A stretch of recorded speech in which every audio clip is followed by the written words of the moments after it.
Emma Chen walked into the old community center on a cold Tuesday afternoon. She carried 3 heavy bags filled with old piano books and sheet music.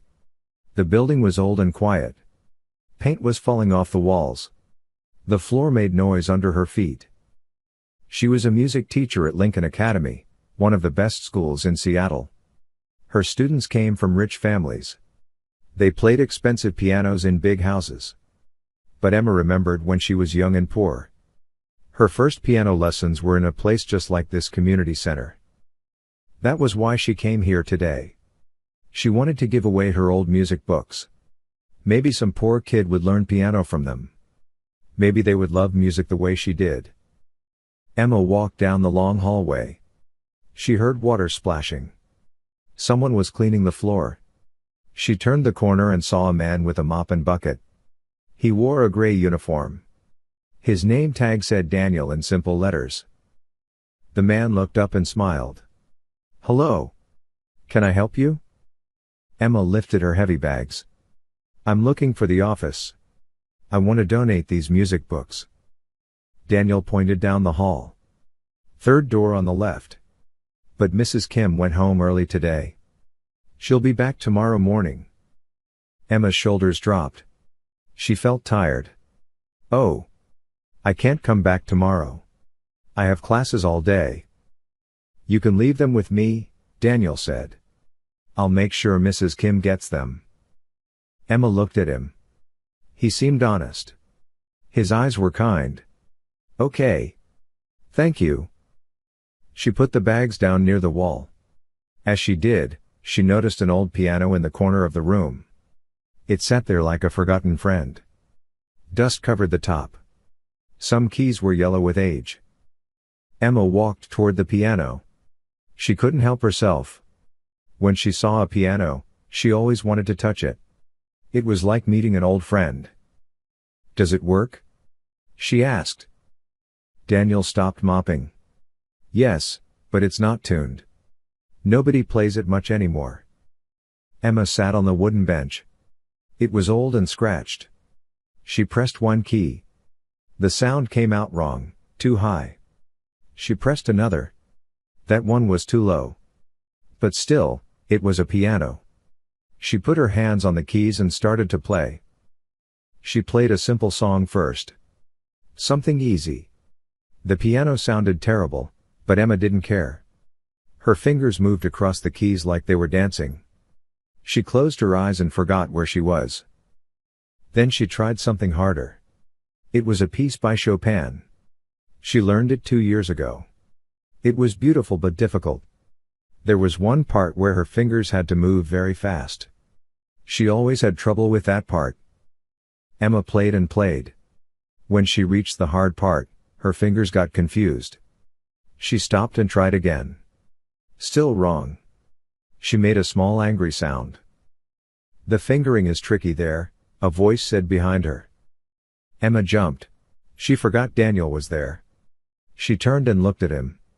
He still held his mop. "Sorry?" Emma said. Daniel looked a bit shy. "The passage you're struggling with. If you use your thumb on that note instead of your ring finger, it flows better. The reach is easier." Emma stared at him. This janitor was giving her advice about Chopin? She was a professional music teacher. She studied at a university. She taught rich kids who won competitions. She smiled politely. "Oh. Thanks. I'll try that."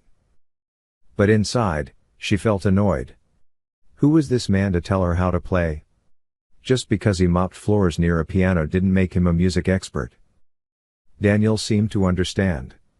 His face turned a little red. "Sorry. I didn't mean to interrupt. I heard you playing. It sounded nice." Emma felt bad for being rude, even in her thoughts.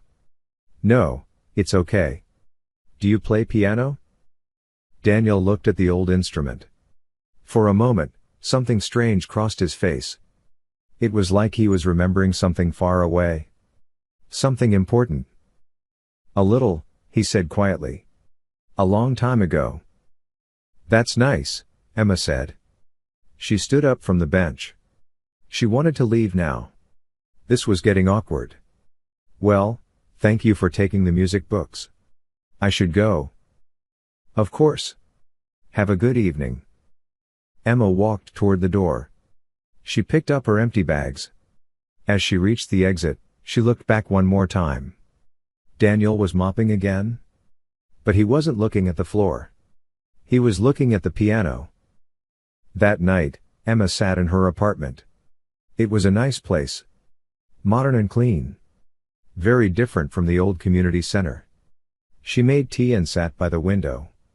Outside, the city lights were bright. She thought about the janitor. Daniel.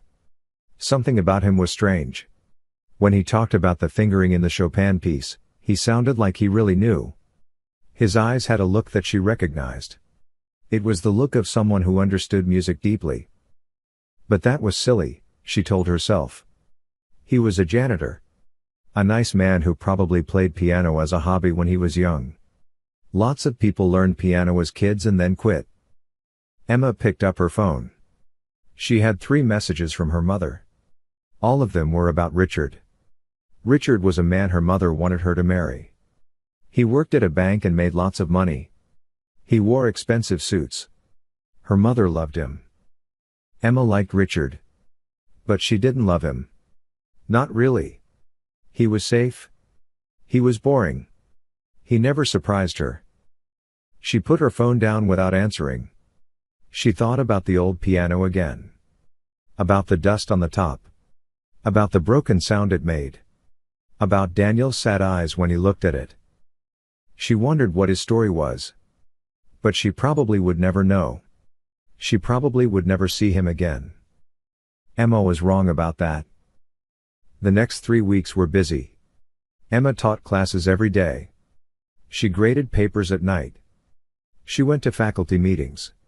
She had dinner with Richard twice. Both times were boring. He talked about money. She pretended to listen. On Saturday morning, Emma went to her favorite coffee shop. It was a small place near the park.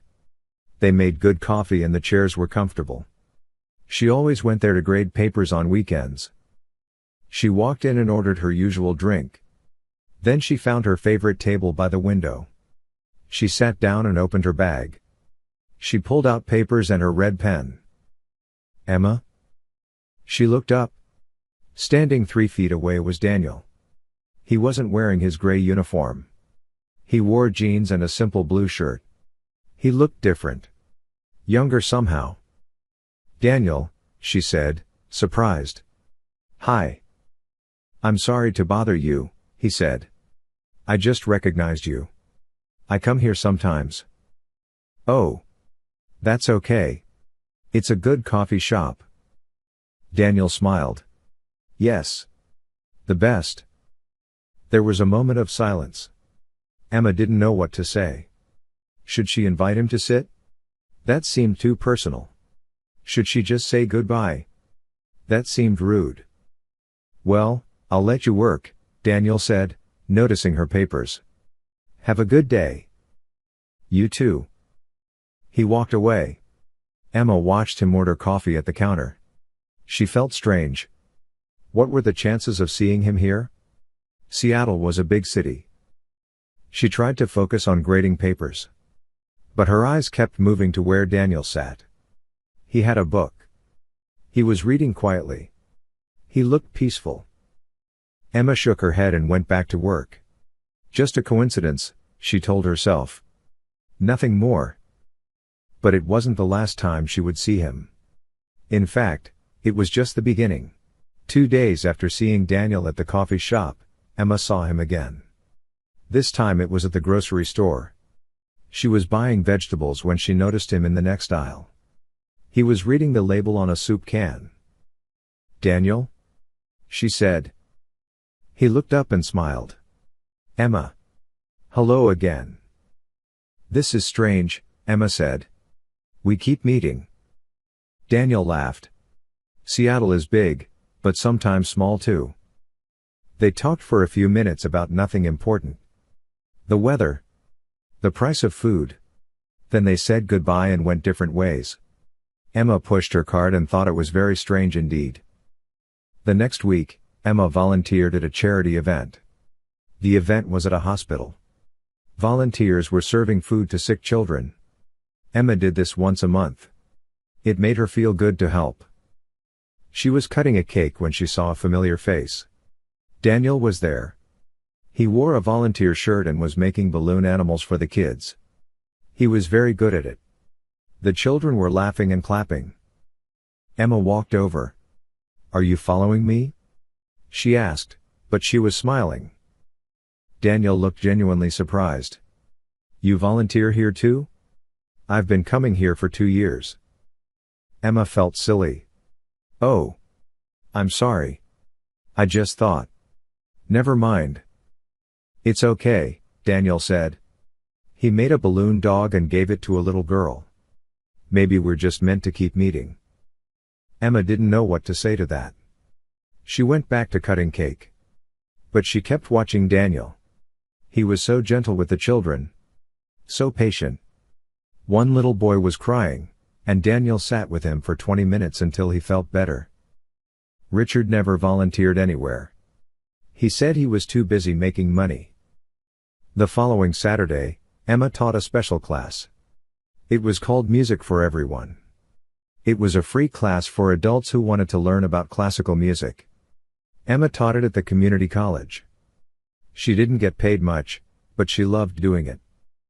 She walked into the classroom and looked at the students. 20 people sat in chairs. They were all ages. Old people and young people. Rich and poor. And there, in the back row, was Daniel. Emma stopped walking. She just stared at him. This couldn't be a coincidence anymore. Daniel raised his hand like a student. "Hi, Miss Chen." After class, Emma walked up to him. "Okay, what's going on? Why are you everywhere I go?" Daniel stood up. He looked nervous. "I'm sorry if I'm making you uncomfortable. I wanted to learn more about music.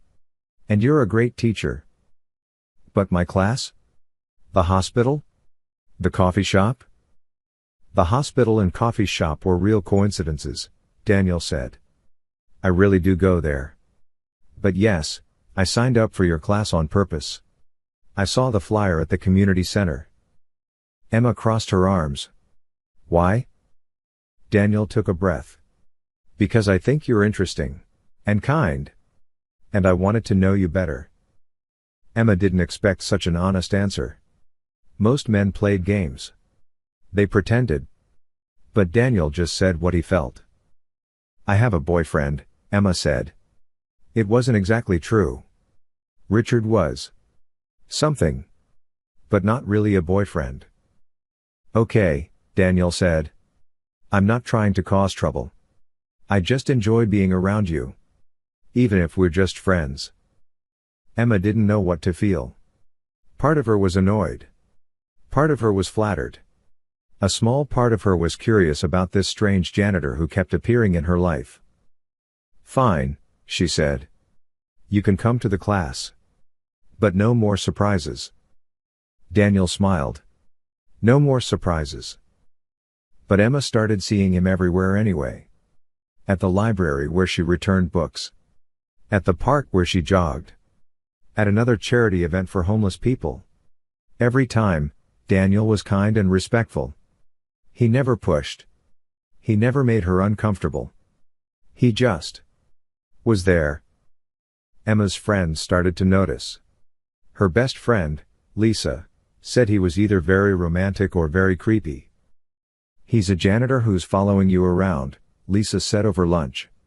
"That's weird, Emma." "He's not following me," Emma said. "He's just around." "Do you like him?" Emma thought about it. "I don't know. He's nice. But he's so different from me. Different world. Different life." Lisa ate her salad. "Different doesn't mean bad." "I know. But my mother would die. Richard is already what she wants. Rich, successful, from a good family." "Do you love Richard?" Emma was quiet. No. Then why are you with him? I'm not really with him. We just see each other sometimes. Lisa shook her head. You need to figure out what you want, Emma. That night, Emma had dinner with Richard and her mother. They went to an expensive restaurant. The kind where the food was tiny and the prices were huge. Richard wore a suit. Her mother wore diamonds. Emma, Richard has something to ask you, her mother said. She looked very excited. Richard cleared his throat. Emma, we've been seeing each other for a year now. I think it's time we got more serious. I want to meet your father officially and discuss our future. Emma felt cold. Our future? Marriage, Richard said simply. You're 28. I'm 31. It makes sense. Her mother clapped her hands. Oh, Emma. This is wonderful. But Emma didn't feel wonderful. She felt trapped. Richard, I need to think about this. Richard looked confused. Think about what? We're perfect together. Same education level. Same social class. My family likes you. Your mother approves. But do you love me? Emma asked. Richard blinked. Of course. You're beautiful and smart. You're exactly what I want in a wife. That wasn't the same as love. Emma knew that. But she just nodded and said she needed time. Her mother was angry in the car. What's wrong with you? Richard is perfect. Do you know how many girls want him? Then maybe he should marry one of them, Emma said quietly. The next day was Sunday. Emma went to the community center. She didn't know why.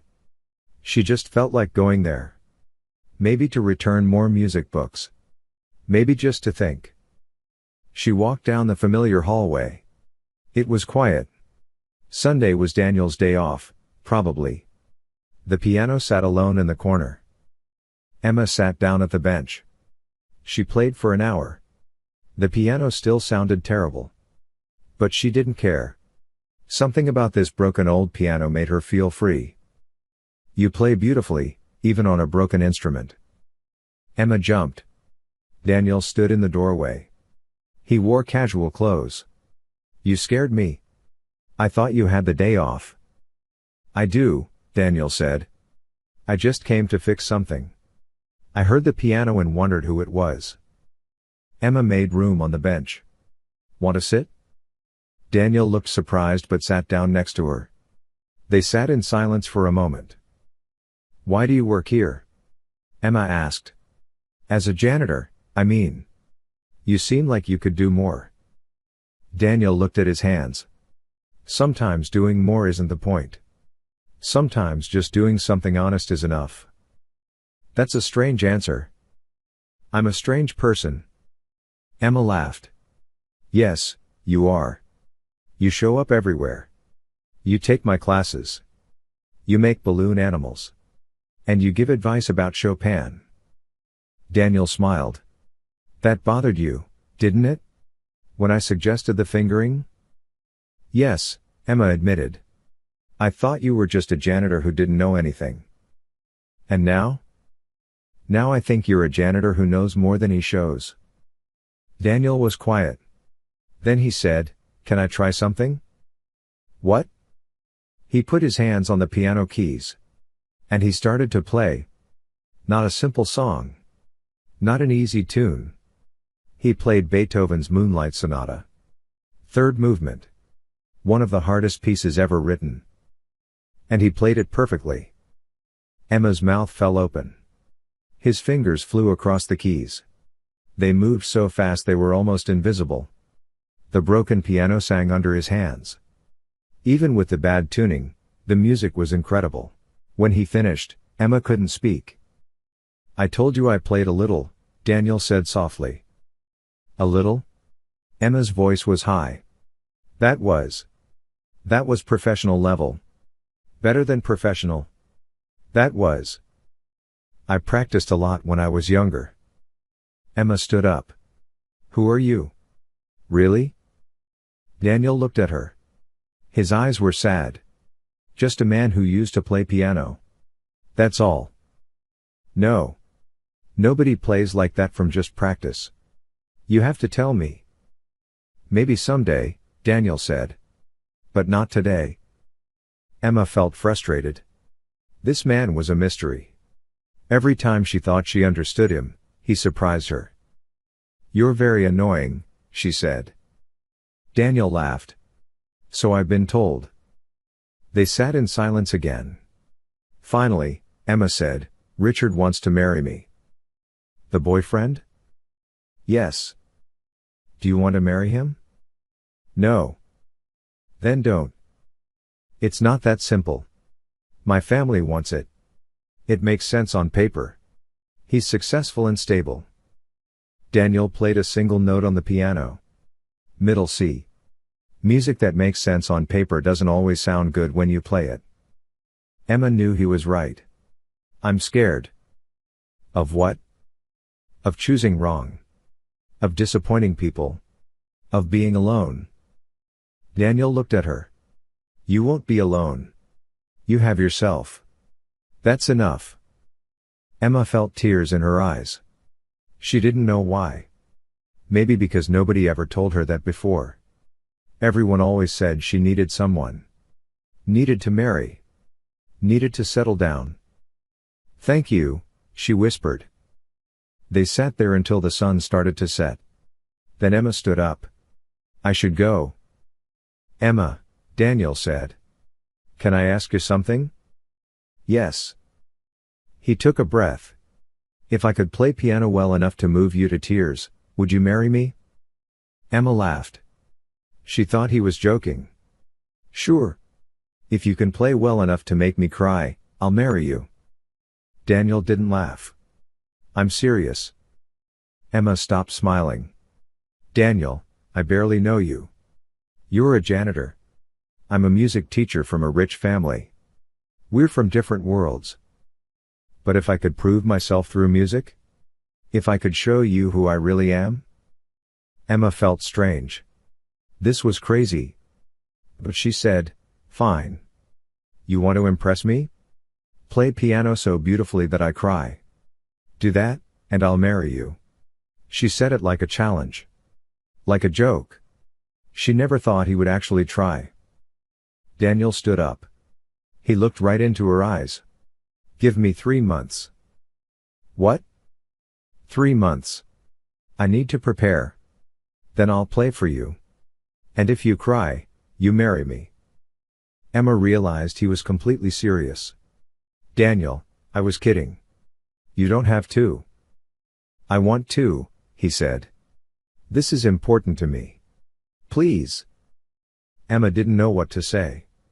This was insane. But something in his eyes made her nod. Okay. 3 months. But you really don't have to do this. Daniel smiled. Yes, I do. Emma left the community center feeling confused. What just happened? Did she really just promise to marry a janitor if he played piano well? This was crazy. But when she got home and lay in bed, she couldn't stop thinking about how he played Beethoven. About his sad eyes. About his gentle hands. Who was Daniel really? And why did she suddenly want to know so badly? Daniel woke up at 5 in the morning. He had barely slept. His hands were shaking. Not from fear. From memory.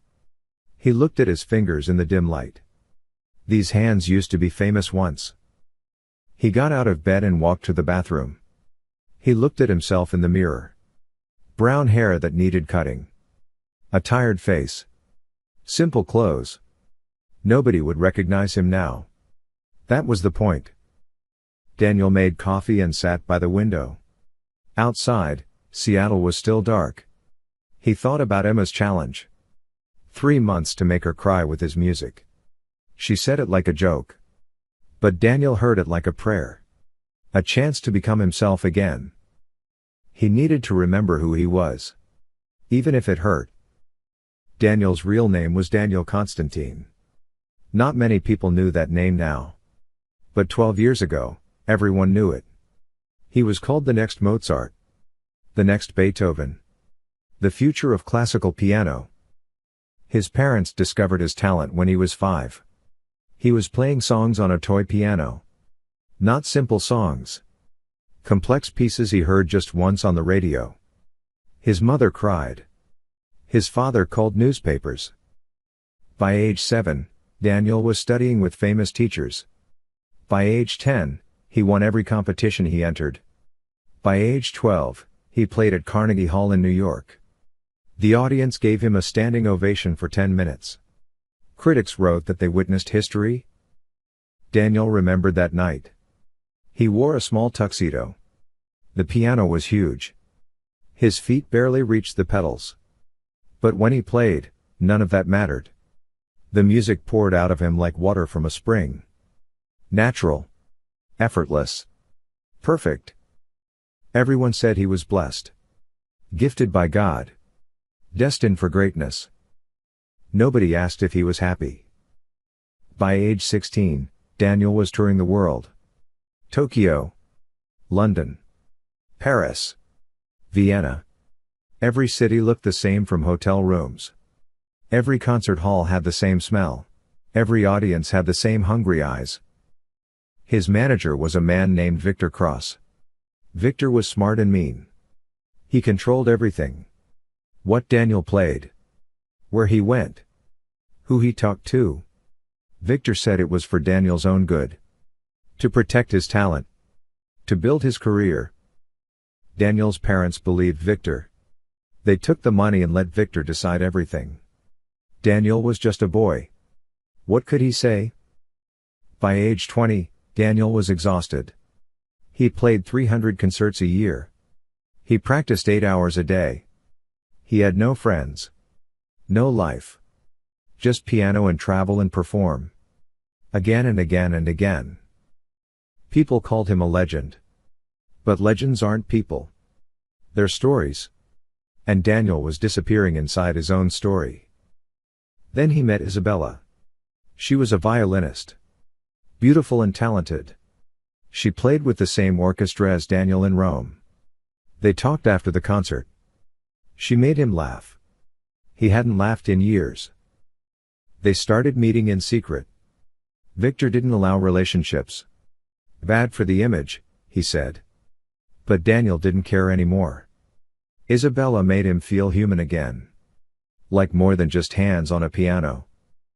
For 6 months, they were happy. They talked about running away together. Starting over. Playing music for joy instead of for crowds. But Victor found out. And Isabella wasn't who Daniel thought she was. She was using him. She wanted fame by association. She sold stories about him to magazines. Private stories. Intimate moments. All lies mixed with truth. Daniel felt betrayed. Destroyed. He didn't know who to trust anymore. The breaking point came in Vienna. It was supposed to be the biggest concert of his career. The Vienna Musikverein. The most famous concert hall in the world. 2,000 people. Kings and presidents in the audience. Every ticket sold in minutes. Daniel was 22 years old. He hadn't slept in 3 days. Victor pushed him to practice more. The program was too difficult, Daniel said. He needed rest. But Victor didn't listen. The show must go on. Daniel walked onto that stage feeling like a ghost. The applause was deafening. The piano waited for him like an old enemy. He sat down. He put his hands on the keys. And he froze. His mind went blank. His hands wouldn't move. 2,000 people watched him sit there in silence. Seconds passed. Then minutes. Whispers started in the audience. Daniel tried to play. His fingers touched the keys. But nothing came out right. He played the wrong notes. He stopped. Started again. Wrong again. The music in his head was gone. Disappeared. He stood up. He looked at the audience. All those faces. All that expectation. All that pressure. 22 years of pressure. He walked off the stage. In the middle of the concert. Just walked away. The audience gasped. Victor shouted. His parents cried. But Daniel kept walking. Out of the hall. Into the street. Into the night. He disappeared that night. Completely. He left his phone in the hotel. His wallet. Everything. He just walked and walked and walked. The newspapers went crazy. Piano prodigy has breakdown. Daniel Constantine walks off stage in Vienna. The fall of a legend. They called him crazy. Unstable. Spoiled. A waste of talent. For days, Daniel was lost. He slept in parks. He didn't eat. He thought about dying. It seemed easier than living. But then he met an old man in a church. The man was a priest. He saw Daniel crying in a pew. He didn't ask questions. He just sat next to him in silence. After an hour, the priest said, God gives us talents to share, not to suffer. Daniel looked at him. What if the talent becomes the suffering? The priest smiled. Then you must learn to use it differently. A gift shouldn't be a prison. Those words saved Daniel's life. He realized he didn't have to be Daniel Constantine the legend. He could just be Daniel. A person who played piano. Not for fame. Not for money. Just for the love of music. He stayed in Europe for a year. He went to therapy. He learned about trauma and burnout and depression.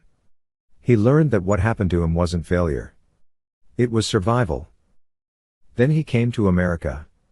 To Seattle. A city where nobody knew him. He got a simple job. Janitor at a community center.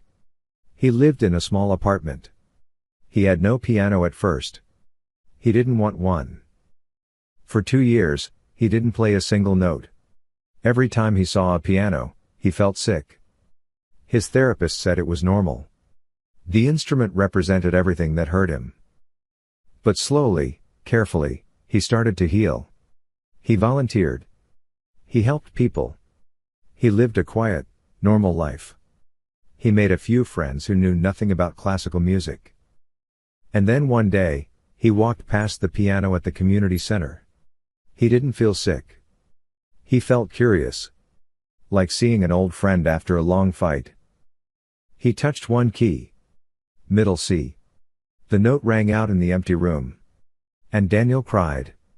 Not from pain. From relief. He started playing again.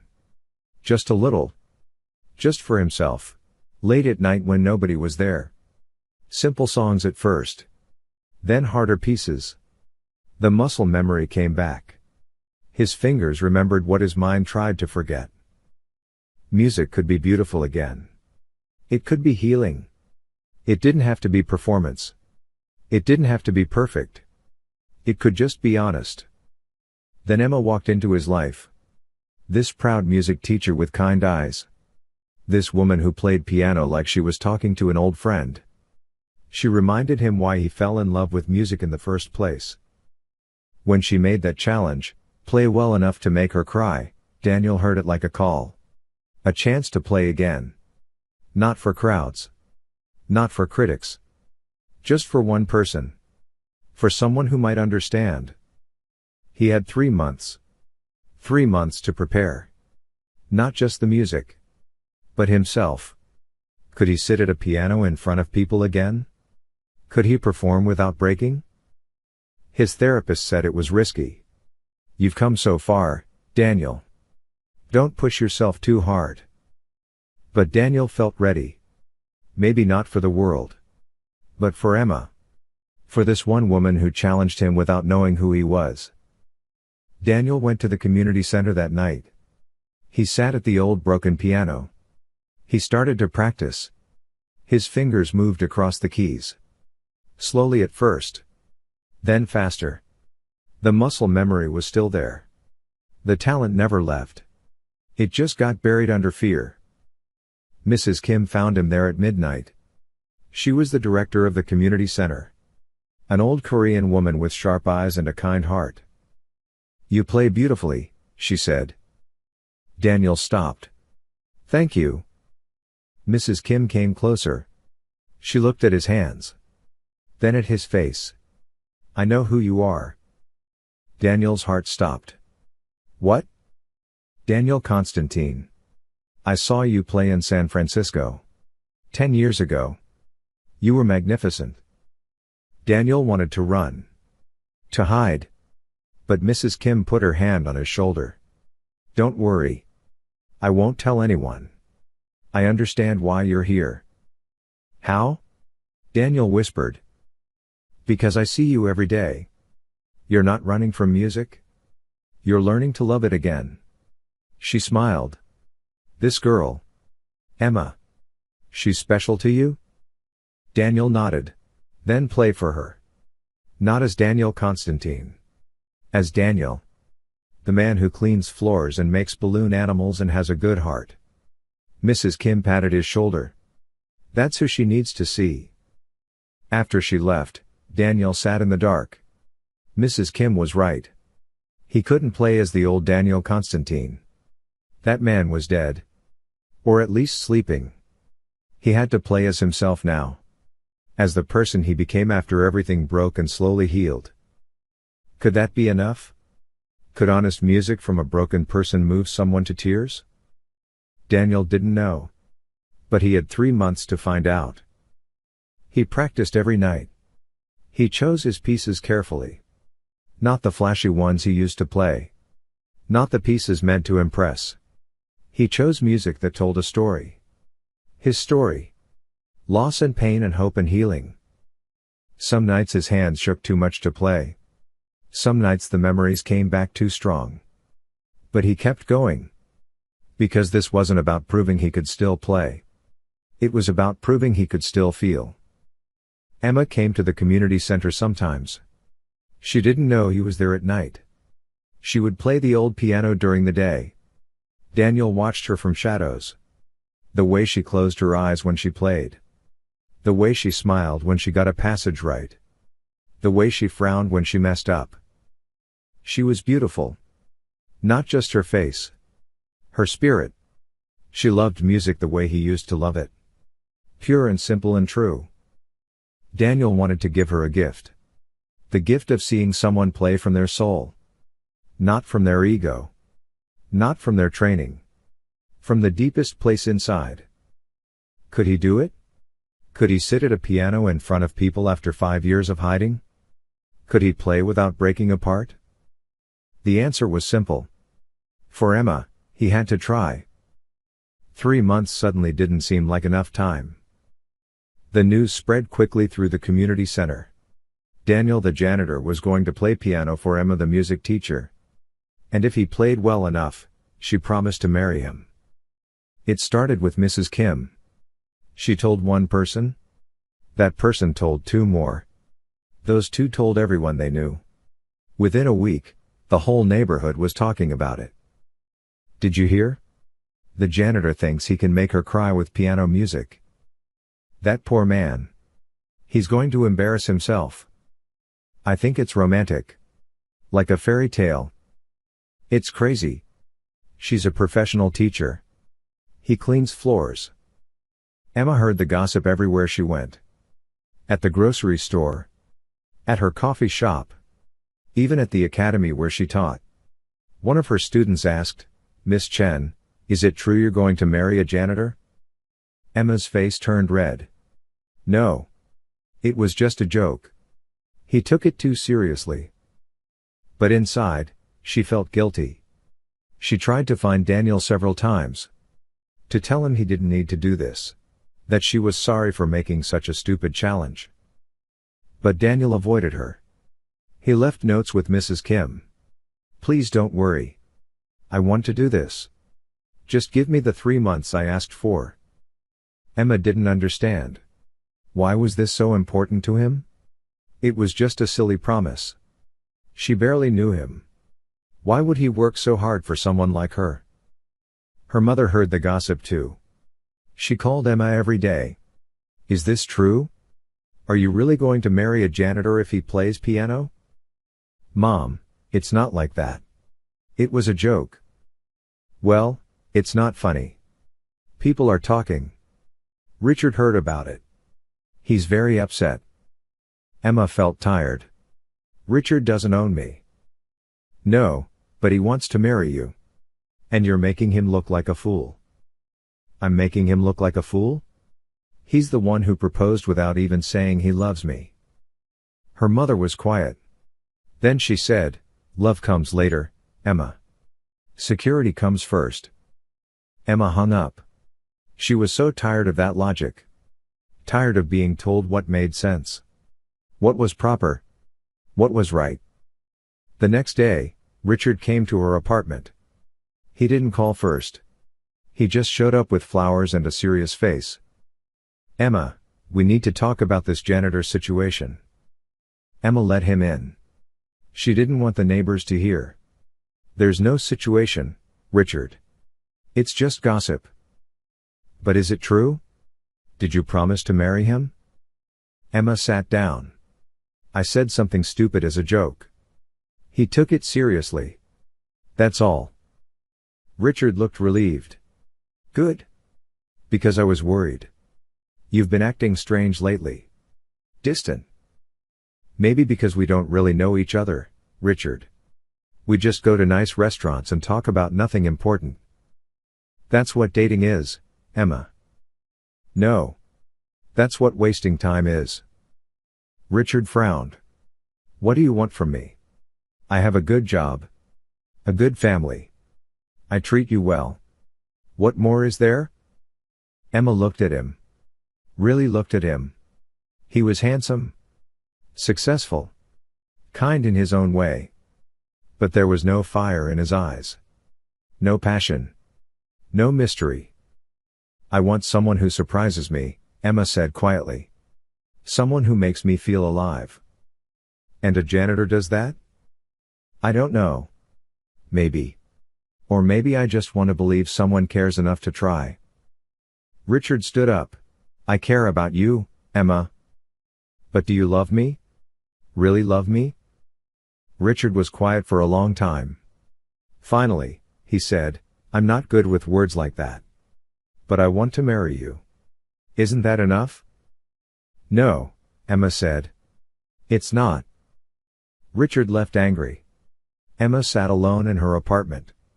Her phone buzzed with messages from her mother. She ignored them all. The truth was, Emma didn't know what she wanted. But she knew what she didn't want. She didn't want to marry someone just because it made sense. She didn't want a life that was safe but empty. At the community center, things were changing. Word about Daniel's challenge had spread even further. People Emma didn't know stopped her in the street. "Are you the teacher? The one with the piano promise? I saw you at the academy. Is it true about the janitor? My daughter wants to come watch. When is the performance?" Performance? Emma hadn't thought about that. She imagined Daniel playing for her in the empty community center. Just the two of them. But people were talking about it like a concert. She went to find Mrs. Kim. "What's happening? Why is everyone treating this like a public event?" Mrs. Kim smiled. "Because it's a beautiful story, Emma. People love stories about love and music and chances. But I didn't agree to a public performance. This was private." "Is it? You made the challenge in a public place. Daniel is preparing in a public place. Why should the result be private?" Emma felt frustrated. "Because it's embarrassing. What if he plays badly? What if I don't cry? Then everyone will see him fail. Or everyone will see something beautiful," Mrs. Kim said. "Have a little faith." "Faith in what? A janitor who thinks he can play piano well enough to make a professional music teacher cry?" Mrs. Kim looked at Emma with wise eyes. "Yes. Exactly that." Emma's best friend Lisa was more direct. They met for lunch, and Lisa said, "You need to stop this." "I tried. He won't listen." "Then be more clear. Tell him you don't want to marry him. Tell him this whole thing is crazy." Emma pushed food around her plate. "But what if he's amazing? What if he really can play that well?" Lisa stared at her. Wait. Do you actually want him to succeed? Emma didn't answer. She didn't know the answer. Emma, this is serious. If he plays well, are you really going to marry him? A man you barely know? I promised. Promises made as jokes don't count. Maybe they should, Emma said quietly. Lisa put down her fork. You're falling for him. Aren't you? I don't know. Maybe. There's something about him.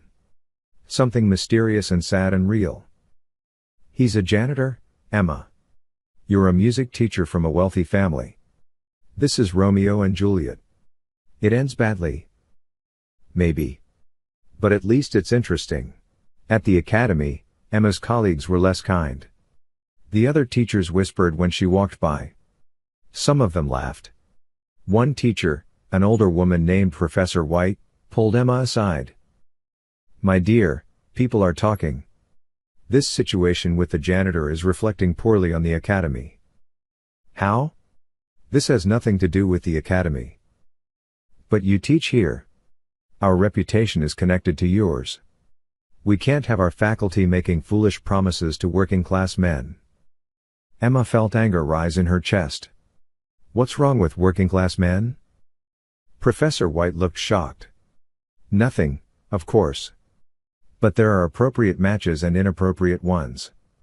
Surely you understand. No. I don't understand. Please explain it to me. Professor White got flustered. Well, I just mean. People of different backgrounds rarely work out. It's better to marry within your social circle. Like you did? Emma asked. Everyone knew Professor White divorced 3 times. All to rich men. Professor White walked away angry. But Emma didn't care. She was tired of people telling her how to live. Who to marry? What made sense? Meanwhile, Daniel practiced every night. The community center stayed open late for him. Mrs. Kim said it was for cleaning, but really she was giving Daniel time to prepare. People started coming to watch him practice. They stood outside the door and listened. The music that came from that room was incredible.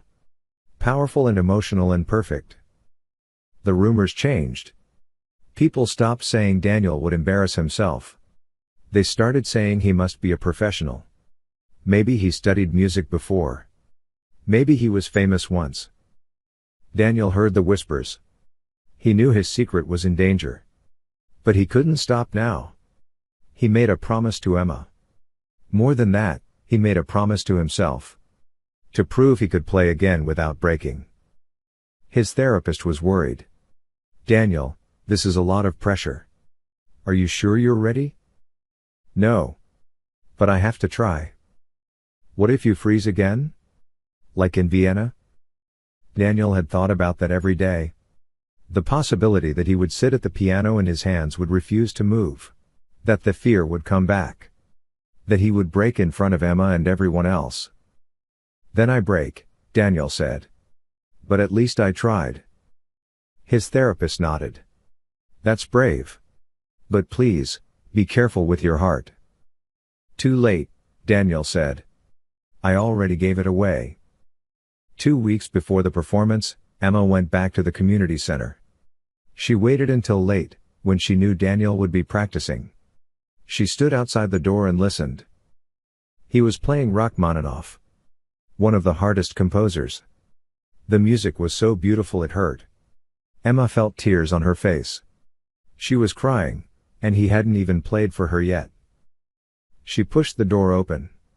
Daniel stopped immediately. Emma. Don't stop, she said. Please. Keep playing. I can't. Not yet. Not until the day comes. Emma walked into the room. Daniel, why are you doing this? Really? Tell me the truth. Daniel stood up from the piano. Because you made me remember why I loved music. You play with so much joy. So much freedom. I forgot that was possible. But you play better than me. Better than anyone I've ever heard. Technical skill isn't the same as joy, Emma. You have something I lost a long time ago. And being near you makes me want to find it again. Emma felt her heart beating fast. What if I don't cry? What if your playing is beautiful, but I don't cry? Then you don't cry. And I'll still be grateful I tried. And the marriage promise? Daniel smiled. That was always just an excuse. A reason to push myself. I don't expect you to marry me, Emma. I just want to give you a gift. The gift of my music. Emma didn't know what to say. This man was so different from anyone she ever met. So honest. So brave. So broken and so strong at the same time. I'll be there, she said. In 2 weeks. I'll listen.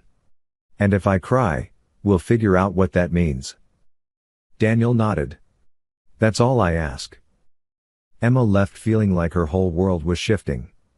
Richard wanted to marry her because it made sense. Daniel wanted to play for her because it didn't make sense. And somehow, the thing that didn't make sense felt more real. The community center started preparing for the performance.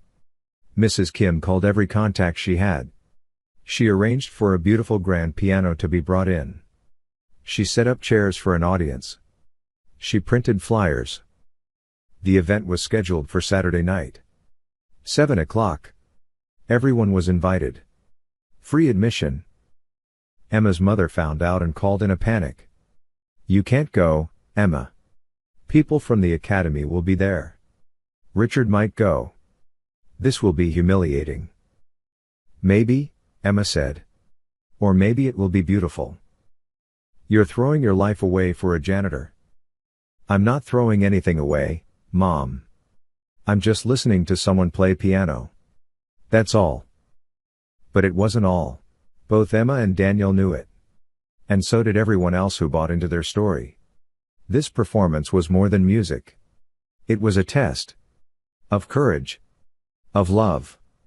Of whether beautiful things could happen between people from different worlds. 200 people said they would come. Some believed in the romance. Some wanted to see Daniel fail. Some just wanted free entertainment. Emma didn't care about any of them. She only cared about one thing. Would she cry? And if she did, what would that mean for her life? In 2 weeks, she would find out. The day arrived. Saturday. The day Daniel would play for Emma. The day everything would change. Emma woke up with her stomach in knots. She couldn't eat breakfast. She tried on 5 different dresses. Nothing felt right. Too formal. Too casual. Too much. Not enough. Finally, she chose a simple blue dress. The color of the sky. She looked at herself in the mirror. Her eyes were wide with nervousness. What was she so afraid of? The truth, maybe. Whatever the piano would reveal tonight. Her phone rang. It was her mother. Emma ignored it. She couldn't deal with that conversation right now. Richard texted too. We should talk before tonight. Emma deleted the message. Lisa came over at noon. She brought wine and sandwiches. You need to eat something. I can't. My stomach is jumping. Emma, it's just a piano performance.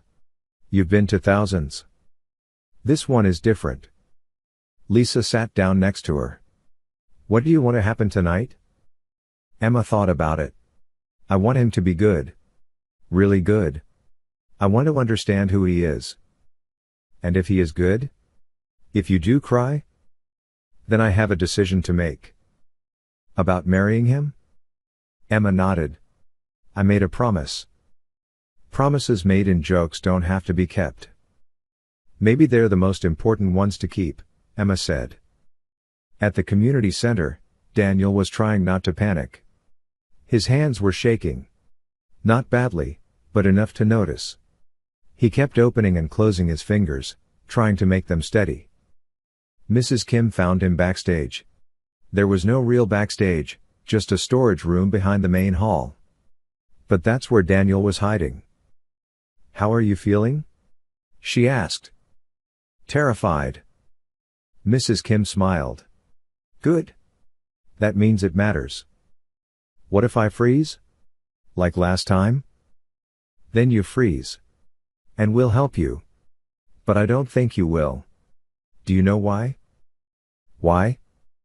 Because last time you were playing for thousands of strangers who wanted to own your talent. Tonight you're playing for one person who just wants to hear your heart. Daniel took a deep breath. What if my heart isn't good enough? Every heart is good enough. You just have to be brave enough to show it. Mrs. Kim left him alone. Daniel sat on a folding chair in the storage room. He could hear people arriving. Voices. Footsteps. Chairs scraping the floor. He looked at his hands. These hands that played at Carnegie Hall. These hands that broke in Vienna. These hands that cleaned floors for 5 years. These hands that were about to try again. Please, he thought. Please work. Please remember. Please don't let me down.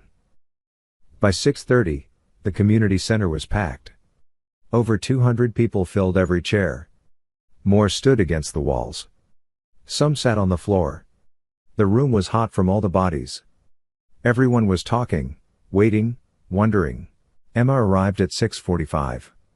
Lisa was with her. They stood in the back, looking at the crowd. Emma felt sick. This is too many people, she whispered. This was supposed to be private.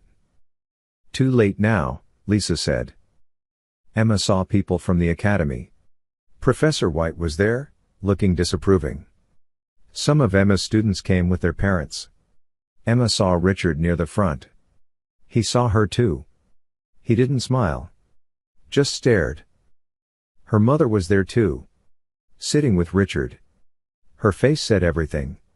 Disappointment. Embarrassment. Anger. Emma wanted to run. But then Mrs. Kim came over. Emma, dear. Daniel asked me to tell you something. What? He said no matter what happens tonight, he's grateful. And he wants you to sit in the front row. There's a chair reserved for you. Emma looked at the front row. One empty chair. Right in front of the piano. The best seat. The most exposed seat. Everyone would see her face. Her reactions. Her tears or lack of tears. I can't, Emma said. You can, Mrs. Kim said gently. He needs to play for you, not for them. So please. Sit where he can see you. Lisa squeezed Emma's hand. Go. I'll be right here. Emma walked to the front. People watched her pass. She heard whispers. That's her. The teacher. I wonder if she'll really cry. She sat in the chair. The grand piano was 3 feet in front of her. It was beautiful. Black and shiny. A Steinway. The best kind. Much better than the old broken piano in the corner. Emma's heart was pounding so hard she thought everyone could hear it. At exactly 7 o'clock, the lights dimmed. The room went quiet. Then Daniel walked out. Emma gasped. She had never seen him like this. He wore a simple black suit. His hair was combed back. He looked different. Older. More serious. But his eyes were the same. Kind and sad and nervous. Daniel walked to the piano. He didn't look at the audience. He only looked at Emma.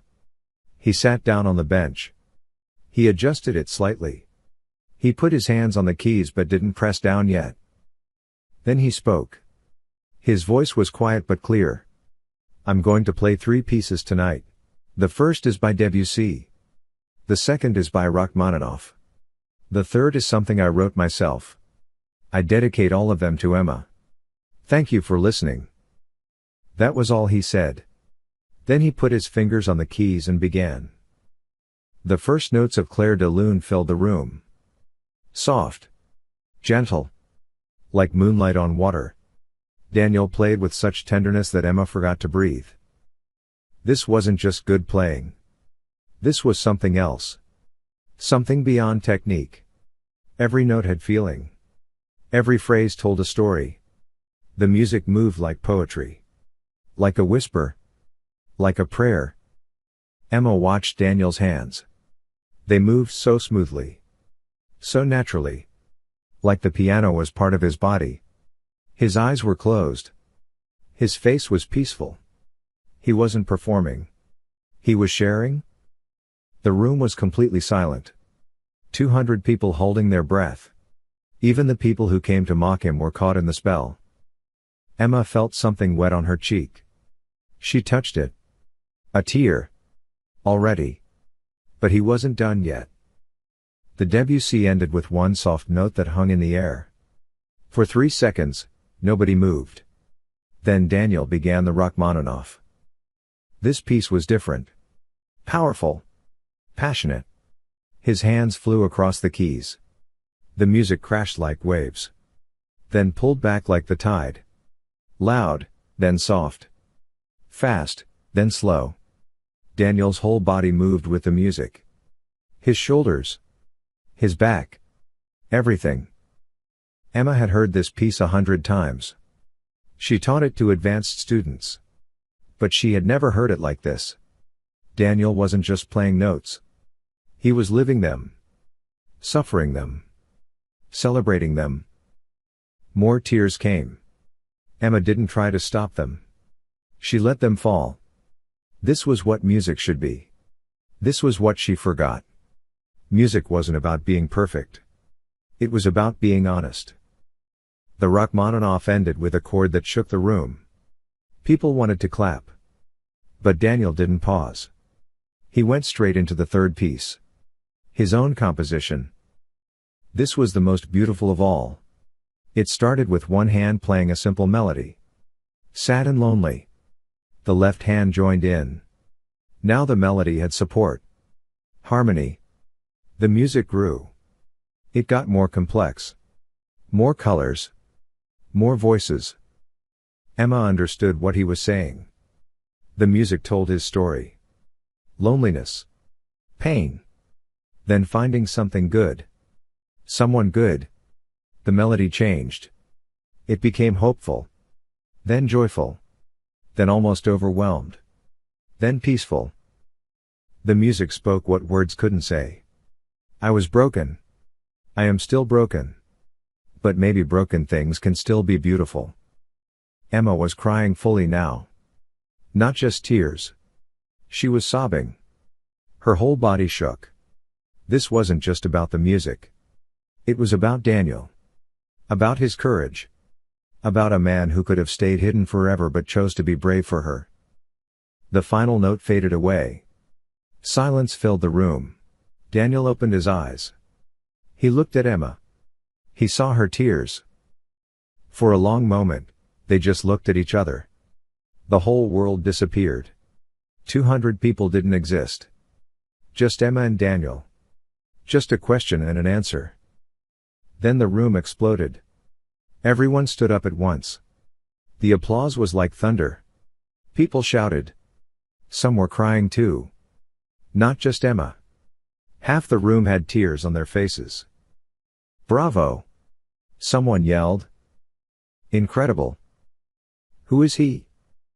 That was the most beautiful thing I've ever heard. But Daniel didn't hear them. He stood up from the piano. He walked to Emma. He knelt down in front of her chair. He took her hands. You cried, he said softly. Emma couldn't speak. She nodded. I didn't mean to make you sad, Daniel said. Emma laughed through her tears. I'm not sad. I don't know what I am. That was the most beautiful thing I've ever experienced. The applause continued. People wouldn't stop clapping. But Daniel and Emma stayed in their bubble. Just the two of them. You kept your promise, Emma finally said. You made me cry. So now you have to marry me? Daniel smiled a little. That was the deal. Emma looked into his eyes. Who are you? Really? Nobody plays like that unless they've been playing their whole life. Unless they're... Before she could finish, someone in the crowd shouted. Oh my God. That's Daniel Constantine. Emma turned. A man was holding up his phone. On the screen was an old video. A young man playing piano. The face was younger but the same. Daniel. It is him. Daniel Constantine. The one who disappeared. More phones came out. People were searching. Comparing. Confirming. The whispers grew into noise. Into chaos. Daniel Constantine is alive. He's here. He's been here the whole time. He was the janitor? Emma looked back at Daniel. Is that true? Are you Daniel Constantine? Daniel's face was sad. Yes. The famous pianist? The one who played at Carnegie Hall when he was 12? Yes. The one who walked off stage in Vienna 5 years ago? Yes. Emma stood up. She pulled her hands away. She felt dizzy. Confused. Angry. Overwhelmed. You lied to me. I didn't lie. I just didn't tell you everything. That's the same thing. Emma's voice was loud now. You let me think you were just a janitor. You let me challenge you like an idiot. You let me make a fool of myself. No, Daniel stood too. I never wanted that. I just wanted to be seen as myself. Not as Daniel Constantine. Just as Daniel. But that's who you are. You're famous. You're a legend. I'm a person who has talent. That's all. The fame is just noise. The crowd was pushing closer. People wanted to talk to Daniel. To touch him. To take pictures. Security started pushing them back, but there weren't enough guards. It was chaos. Richard pushed through the crowd. Emma. Let's go. This is insane. Emma's mother was there too. Emma, come home right now. This is a circus. But Emma couldn't move. She just stared at Daniel. At this man who was a mystery. A janitor. A legend. A liar. A genius. A broken person. Everything and nothing she thought he was. Mrs. Kim appeared at Daniel's side. We need to get you out of here. There are reporters outside. Daniel didn't move. Emma. Please. Let me explain everything. Give me one chance. Emma's head was spinning. I need to think. I need air. She pushed through the crowd. Lisa caught her. Together they ran out of the community center. Behind them, the noise grew louder. Cameras flashed. Questions were shouted. Emma got into Lisa's car. She was still crying. But now she didn't know if the tears were from the beauty of the music or the pain of feeling betrayed. Lisa drove without asking where to go. She just drove. Finally, Emma said, "Take me home." Your home were your parents? My home. That night, Emma lay in bed staring at the ceiling. Her phone buzzed constantly. Messages. Calls. Voicemails. She ignored them all. The music still played in her head. So beautiful. So honest. How could someone play like that and be dishonest about who they were? But was it really dishonest? Or was Daniel trying to be more honest by hiding his past? Was he more real as a janitor than as a famous pianist? Emma didn't know. All she knew was that she made a promise. And Daniel kept his end. He made her cry. He played so beautifully that her heart broke open. So what did that mean? Did she really have to marry him? Could she marry someone who hid such a huge part of himself? Could she marry someone she barely knew? Could she marry someone her family would hate? Could she marry someone the whole world would judge? Or worse, could she not marry him and spend the rest of her life wondering what if? Emma closed her eyes. She could still see Daniel's face. The way he looked at her while he played. Like she was his whole world. Like nothing else mattered. Like his fingers on those keys were speaking directly to her soul. Tomorrow she would have to decide. But tonight, she just wanted to remember the music. The most beautiful, honest, Heartbreaking music she ever heard. Outside her window, the city was loud. But inside her head, there was only silence. And a question that kept repeating. What now? Emma didn't sleep. She lay in bed all night, listening to the city sounds. Cars passing. Sirens in the distance. Her own heart beating too fast. By morning, her phone had 147 messages. 53 missed calls. 27 voicemails. She looked at them with tired eyes. Messages from her mother. From Richard. From Lisa. From her boss at the academy. From students. From friends. From reporters she didn't know. Everyone wanted to talk to her. About Daniel. About the promise. About what would happen next. Emma got up and made coffee. Her hands shook as she poured the water. She sat by the window and watched the sun rise.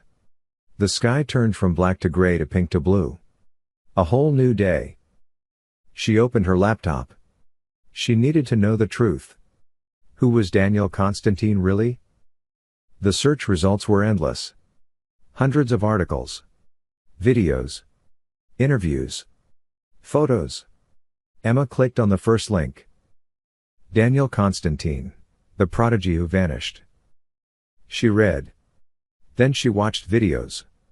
Then she read more. Hours passed. The coffee got cold. Emma didn't notice. She saw videos of Daniel as a child. Playing piano at age 7. His small hands reaching across the keys. His face serious and focused.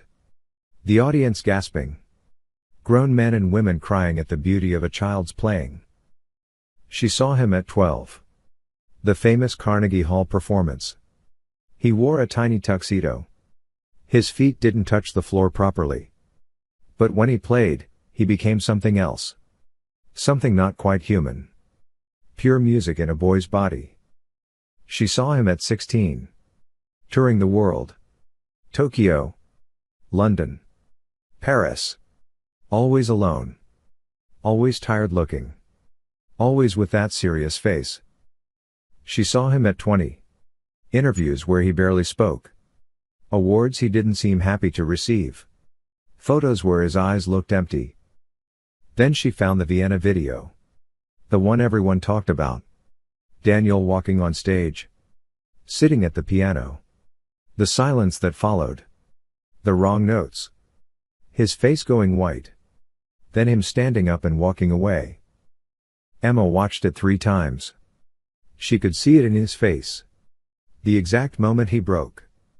It wasn't dramatic. It was quiet. Like a light going out. 1 second he was there. The next second he was gone. The comments below the video were cruel. What a waste of talent. He's crazy. Spoiled brat couldn't handle pressure. Good riddance. Emma felt angry reading them. These people didn't know him. They didn't know what it felt like to carry that much pressure. To be treated like a thing instead of a person. She found more articles. Where is Daniel Constantine? The search for the lost prodigy. 5 years later, still no sign of piano legend. People speculated. Maybe he died. Maybe he was in a hospital. Maybe he was living on the streets. Maybe he was in another country. Nobody knew. Until last night. When he appeared in a community center in Seattle. Playing for a music teacher he barely knew. Playing for love. Emma closed her laptop. She put her head in her hands. This changed everything. Or did it? Daniel was still Daniel. The man who cleaned floors. The man who made balloon animals. The man who volunteered at hospitals. The man who smiled at her in coffee shops. The man whose eyes were sad and kind. But he was also Daniel Constantine. A legend. A genius. Someone famous. Someone who could have any career he wanted. Any life. Anyone. Why her? Why a normal music teacher from Seattle? It didn't make sense. Unless he wasn't looking for someone impressive. Unless he was looking for someone who saw him as human. Someone who challenged him not because of his name but because of his heart. Emma stood up. She needed to talk to someone. Not her mother. Not Richard. Someone who would understand. She called Mrs. Kim. "Hello, Emma," Mrs. Kim answered. Her voice was warm. "I wondered when you would call. Can I come see you? I need to understand." "Of course. I'm at the community center. Come whenever you're ready." Emma drove there in the Sunday morning quiet. The streets were empty. The community center looked different in daylight. Smaller. More ordinary. Last night it was magic. Today it was just a building. Mrs. Kim was in her office. She had tea ready. "Sit, child. You look exhausted." Emma sat. She took the tea but didn't drink. "You knew. The whole time. You knew who he was." "Yes." "Why didn't you tell me?" Mrs. Kim smiled. "Because it wasn't my truth to tell. It was his. But I made a fool of myself. Challenging a world-famous pianist to play for me. Like I was anyone special." "You are special. To him. That's why he accepted." Emma shook her head. "I don't understand any of this. Why did he hide? Why work as a janitor? Why pretend to be normal?" Mrs. Kim poured her own tea. "He didn't pretend, Emma. He is normal. Fame doesn't make you special. It just makes you visible. Daniel was tired of being visible. He wanted to be human again. But why here? Why this place? Why not? This is a good place. We help people. We don't judge. When Daniel came here 5 years ago, I saw a broken young man. He needed work. He needed quiet. He needed to heal. So I gave him a job. No questions asked." "Did he tell you what happened? In Vienna?" "Some of it. Over time. He had a breakdown, Emma. The kind that comes from years of pressure. From being treated like a product instead of a person. From never having a normal life." Emma finally sipped her tea. It was chamomile. Calming. "He played last night like someone who was never broken." "No," Mrs. Kim said gently. "He played like someone who was broken and healed. That's different. That's better. Perfect things are cold. Healed things are warm." Emma thought about that. Everyone knows now. His secret is out. Reporters were calling me all night. Yes. That will be hard for him. He valued his privacy. So what happens now? Mrs. Kim looked at Emma with wise old eyes. "That depends on you." "On me? You made a promise?" "He kept his end. The question is, will you keep yours?" Emma's stomach flipped. "You can't seriously think I should marry him. I barely know him." "You know his heart. You heard it last night. Every note was honest. How many people do you know that well? But marriage is serious. It's forever. You can't just marry someone because they played piano beautifully. No. But you can marry someone who is brave enough to break and brave enough to heal. Someone who worked as a janitor when he could have been famous. Someone who chose you over everyone else in the world." Emma felt tears again. "I'm scared." "Of course you are. Love is terrifying. It asks us to be vulnerable.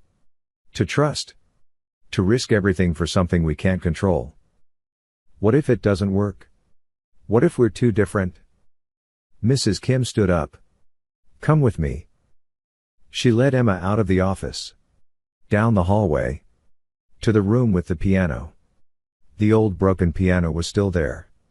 But next to it was the beautiful Steinway from last night. Daniel was there. Sitting on the floor. His back against the wall. His eyes closed. He looked exhausted. "Daniel," Mrs. Kim said gently. He opened his eyes. When he saw Emma, he stood up quickly.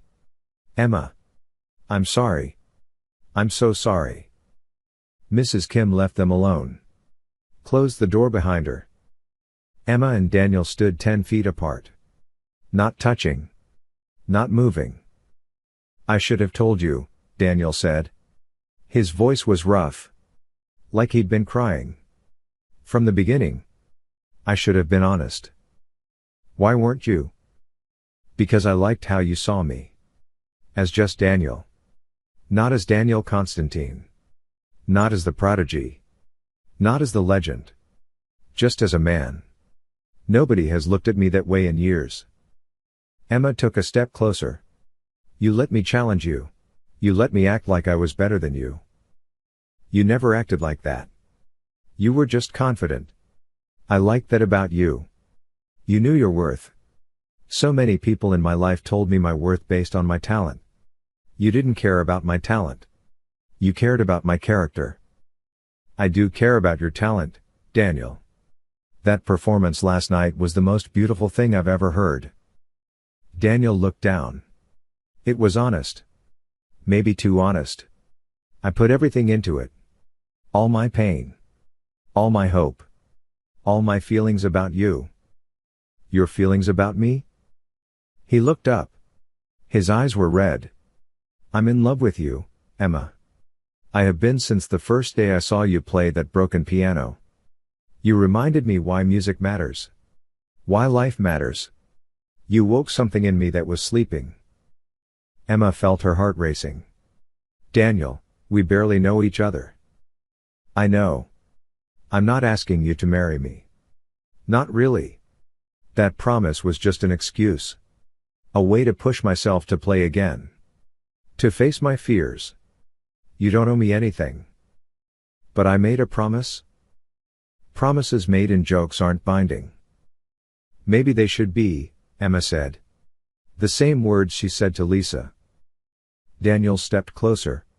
Now only 5 feet separated them. What are you saying? Emma took a breath. I'm saying I don't know what I want. But I know I don't want to marry Richard. I know I don't want the life my mother planned. I know that when you played last night, something in me changed. I saw what bravery looks like. Real bravery. Not the fake kind where everything is safe. The real kind where you risk everything. I'm broken, Emma. I'm better than I was, but I'm still broken. I have nightmares. Sometimes I can't play for weeks. I see a therapist twice a month. I'm not the perfect husband material your family wants. I don't want perfect, Emma said. Perfect is boring. I want real. I'm real. Too real sometimes. They were 3 feet apart now. Close enough to touch. But neither moved. The reporters, Emma said. They're going to make this a circus. They'll follow you. Follow us. They'll want interviews. Explanations. The world will be watching. I know. I'm sorry for dragging you into that. What will you do now? Now that everyone knows you're alive? Daniel looked at the piano. I don't know. I can't go back to the old life. The tours. The pressure. The expectations. That would kill me. But you could play again. On your own terms. Small concerts. Teaching. Something that feeds your soul instead of draining it. Maybe. If I can figure out how. Emma reached out. She touched his hand. His fingers were warm. We could figure it out together. Daniel looked at their hands. What do you mean? I mean I don't want to marry you tomorrow. That would be crazy. But I want to know you. Really know you. Not the legend. Not the janitor. Just you. The person between those identities. You want to date me? Daniel almost smiled. Yes. If you want to date me.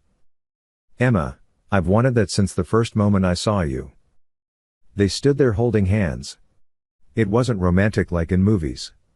It was awkward and uncertain and strange. But it was real. My mother will hate this, Emma said. My parents will probably show up when they hear I'm alive. Richard will be angry? The media will be intrusive. Everyone will have opinions. Everyone will judge.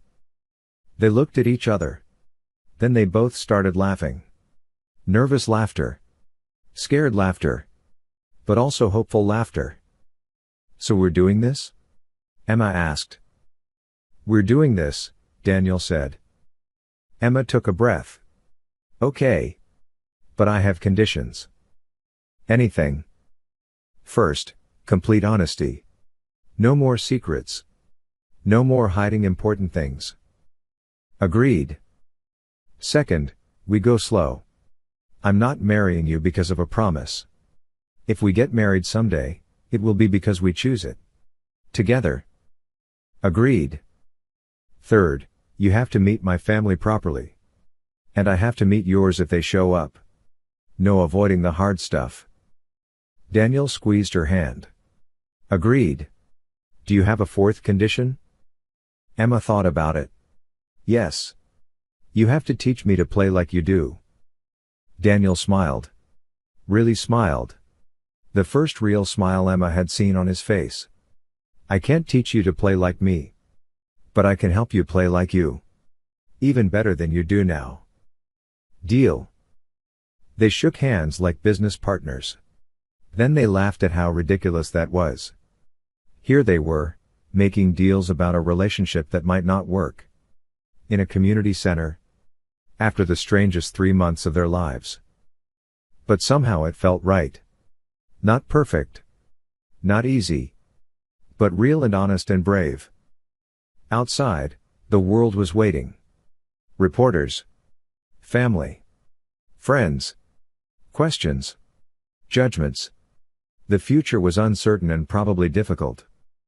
But inside that room, with the morning light coming through the windows and the piano sitting quiet, Emma and Daniel had something simple and true. A choice. To try. To risk. To see what happened when two broken people decided to be brave together. It wasn't a fairy tale ending. It was just a beginning. And maybe that was better. The next morning, Emma woke up to the sound of her doorbell ringing. She looked at the clock. 7 in the morning. Too early for visitors. She opened the door. Her mother stood there. Her face was tight with anger. Mom, what are you doing here? Her mother pushed past her into the apartment. We need to talk. Right now. Emma closed the door. Would you like coffee? No. I want answers. Are you really dating that janitor? That man who lied about who he was? Emma walked to the kitchen. She needed coffee even if her mother didn't. His name is Daniel. And yes, we're dating? Dating? Emma, what about Richard? He's been patient with you. He's waiting for an answer about marriage. Emma poured coffee. Then he can stop waiting. The answer is no. Her mother gasped. No? Emma, Richard is perfect for you.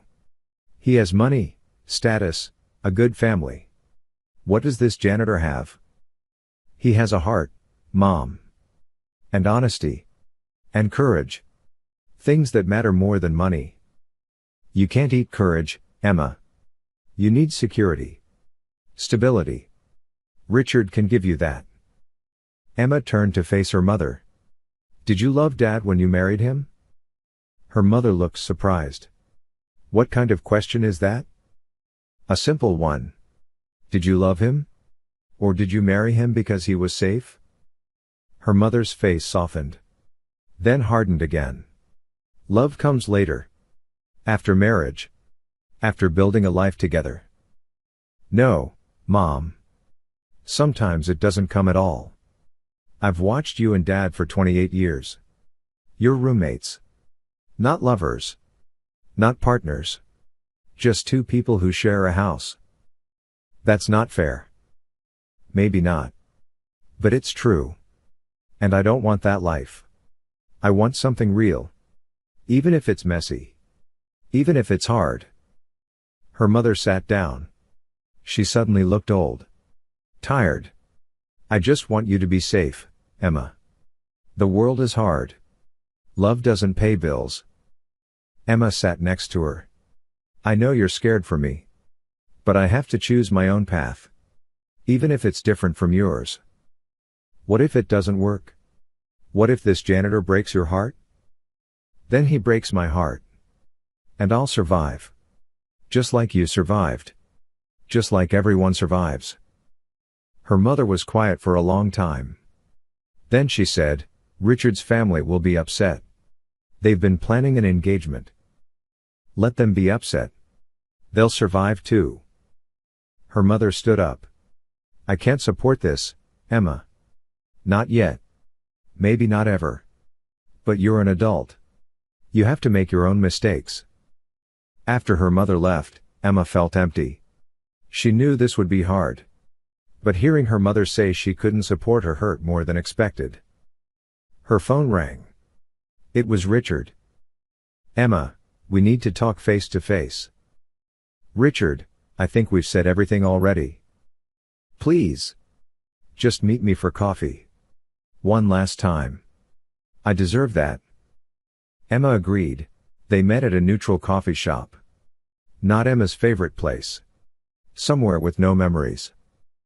Richard was already there. He wore a suit even on a Monday morning. Always proper. Always correct. Thank you for coming, he said. Emma sat down. Richard, I'm sorry. I know this isn't what you wanted. Is it really over? Because of a janitor who played piano? It's over because we don't love each other. Not really. We're just comfortable together. Richard stirred his coffee. I do care about you, Emma. I know. And I care about you. But caring isn't the same as loving. You deserve someone who loves you with their whole heart. And you think this janitor loves you that way? His name is Daniel. And yes, I think he might. Or he might someday. Or maybe it won't work out. But at least I'm trying for something real. Richard nodded slowly. I think I always knew you weren't really with me. You were always somewhere else. Thinking about something else. I just didn't want to admit it. I'm sorry I wasted your time. You didn't waste anything. You were honest eventually. That's more than some people manage. They finished their coffee. They said goodbye like old friends. No drama. No anger. Just two people who tried and failed to be something they weren't. As Emma walked to her car, she felt lighter. Freer. One more tie to the old life cut away. That afternoon, Emma went to the academy. She needed to talk to her boss. The dean. An old man named Professor Crawford who had worked there for 40 years. Ah, Emma, he said when she knocked on his office door. Come in. I've been expecting you. Emma sat down. His office was full of books and pictures of famous musicians. You have? The whole school is talking about Saturday night. About you and the janitor. About the promise. About Daniel Constantine. Emma felt her face get hot. I'm sorry if it's caused problems for the academy. Professor Crawford leaned back in his chair. Problems? My dear, you've given us the most publicity we've had in years. Applications are up 15% this week. Everyone wants to study where Emma Chen teaches. Emma was surprised. Really? Really? Though I admit, some of the faculty are scandalized. Professor White submitted a formal complaint about your behavior. A complaint? Yes. She thinks you've acted inappropriately. Dating a man below your station. Making promises in public. Causing drama. Emma felt anger rise. What I do in my personal life is my business. Professor Crawford smiled. I agree. Which is why I rejected her complaint. However, I do want to ask you something. What? Are you happy? With this decision? With Daniel? Emma thought about it. I don't know yet. We're just starting. But I feel more alive than I have in years. So maybe that's a kind of happiness. Good. That's what I hoped you'd say. Music without passion is just noise. Life without passion is just existence. Don't let anyone tell you otherwise. Emma left his office feeling better. At least someone understood. At least one person in her professional life supported her. Meanwhile, Daniel was dealing with his own problems. Reporters found out where he lived. They camped outside his apartment. They followed him to work. They asked endless questions. "Mr. Constantine, why did you disappear? Are you getting married? Will you perform again? What happened in Vienna?" Daniel said nothing. He just walked past them. But it was exhausting. Frightening. This was exactly what he ran away from 5 years ago. Mrs. Kim hired security for the community center. But even then, reporters snuck in. They took pictures. They interviewed other staff. They made up stories when they couldn't find real ones. One evening, Daniel called Emma. "I don't know if I can do this." "Do what?" "This. All of it. The attention. The pressure. It's too much like before." Emma heard the panic in his voice. "Where are you?" "At the community center. In the storage room." "I'm coming." "Stay there." Emma drove fast. She pushed past the reporters outside. She found Daniel in the storage room. He was sitting on the floor. His hands were shaking. "Hey," she said softly. She sat down next to him. "Breathe with me. In. Out. In. Out." They breathed together. Slowly, Daniel's hands stopped shaking. "I thought I was ready," he said. "I thought I could handle being visible again. But it's too much. Then we make it smaller. We control what we can control. The rest, we ignore." "How?" "First, you release a statement. Something simple. Say you're alive, you're well, and you want privacy. That you won't be giving interviews or making public appearances. Will they listen? Some won't. But some will. And it's a start. Second, you move. Get away from the reporters. Find a new place. Maybe closer to me." Daniel looked at her. "You'd want that?" "Yes. This is hard enough without being in different places." Over the next week, they put the plan into action. Daniel released his statement through a lawyer. Daniel Constantine is grateful for the concern from fans and media. He is healthy and happy. He asks for privacy as he rebuilds his life. He has no plans to return to public performance. Thank you for understanding. Some media respected this. Others didn't. But the attention started to fade. People moved on to the next story. The next scandal. The next surprise. Daniel found a new apartment. Small. Quiet. Only 10 minutes from Emma. He didn't tell anyone except Emma and Mrs. Kim where it was. He also made a big decision. He resigned from his janitor job. Not because he was ashamed of it. But because he needed something new. Something that combined his old skills with his new values. He talked to Mrs. Kim about starting a music program at the community center. Free lessons for kids who couldn't afford them. No pressure. No competitions. Just learning for the joy of it. Mrs. Kim loved the idea. She helped him write a grant application. They got funding from the city. By the end of the month, Daniel had 10 students. Kids from poor families. Kids who dreamed of playing piano but never had the chance. Emma helped him teach. They made a good team. She was structured and patient. He was creative and inspiring. The kids loved them both. One day, a little girl named Sophia said, "Mr. Daniel, are you really famous?" Daniel smiled. "I used to be. But now I'm just your teacher." "That's better," Sophia said. "Famous people are far away. Teachers are here." Emma watched Daniel with the children. He was so gentle. So encouraging.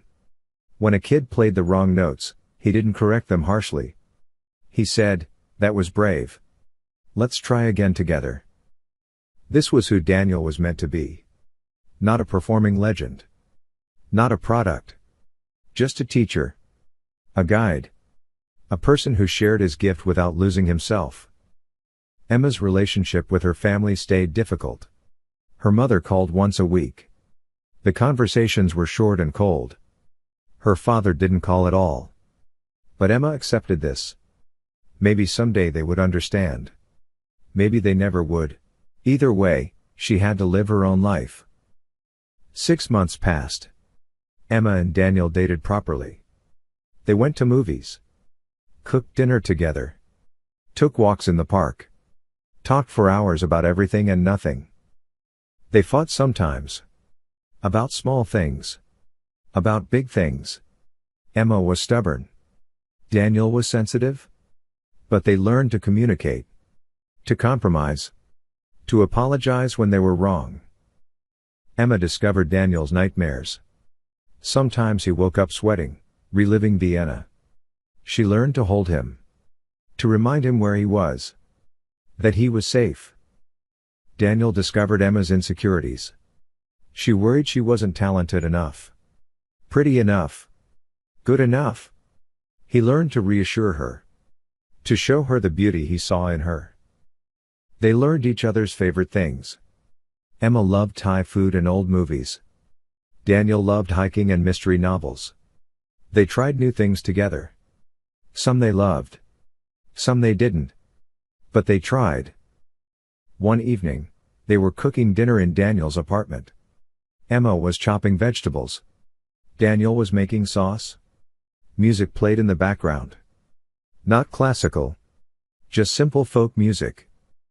"I'm happy," Emma said suddenly. Daniel looked at her. "Good. Me too. I mean really happy. Not the fake happy where everything is perfect. The real happy where things are messy but right."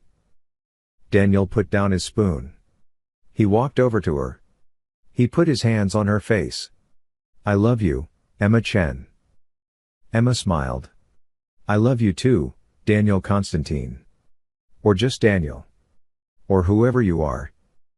I'm still figuring that out." "Me too. We can figure it out together." They kissed. It was soft and sweet and tasted like tomato sauce. They laughed. Daniel had sauce on his nose. Emma wiped it off. They finished cooking. They ate together. They talked about their students. About their plans for the next music class. About a hiking trip they wanted to take. It wasn't dramatic. It wasn't perfect. It was just life. But it was their life. Chosen. Built. Created. 1 year after the famous performance, the community center held a small concert. Daniel and Emma played together. A duet. Nothing fancy. Nothing famous. Just a simple piece for 4 hands. 100 people came. Not 200. Just the community. The kids they taught. The volunteers they worked with. Mrs. Kim in the front row. Some of Emma's students. A few of Daniel's old friends who supported his new life. No reporters. No cameras. No pressure. Just music for people who appreciated it. After the concert, Mrs. Kim pulled them aside. "I have a question for both of you." "What?" Emma asked. "When are you getting married?" Emma and Daniel looked at each other. They hadn't talked about it seriously. The promise from a year ago seemed like a different lifetime. "We don't know," Daniel said. "Maybe someday." Mrs. Kim smiled. "Well, when you do, I hope you'll let me attend." "You'll be the first one invited," Emma promised. That night, lying in bed, Emma said, "Do you want to get married?" Daniel thought about it. "Someday. When it feels right. Not because of a promise. Because we choose it." "How will we know when it's right?" "I don't know. Maybe when we stop asking that question." Emma laughed. "That's very wise. I have my moments." They fell asleep holding hands. Tomorrow they would wake up and teach music to kids. They would deal with small problems and small joys. They would live an ordinary life that felt extraordinary because they chose it together. Daniel was no longer Daniel Constantine the legend. He was Daniel the teacher. The partner. The work in progress. Emma was no longer the music teacher who followed rules and met expectations. She was Emma the adventurer. The risk taker. The woman who chose passion over security. Together, they were just two people who met by accident and stayed by choice. Who played music not for fame but for joy. Who built a life not on perfection but on honesty. It wasn't the fairy tale ending people expected when they heard about the piano legend and the music teacher. It was better. It was real. And maybe, in a year or 2 or 5, Daniel would play at a concert hall again. On his own terms. With Emma by his side. Or maybe he wouldn't. Maybe he'd just keep teaching kids in a community center. Helping them find joy in music without the pressure he once carried. The future was uncertain. But for the first time in years, both Daniel and Emma were okay with that. Because uncertainty meant possibility. And possibility was where life happened. The piano sat in the corner of the community center. The old broken one. They never threw it away. Sometimes, late at night, Daniel would play it. The out-of-tune notes. The sticky keys. The imperfect sound.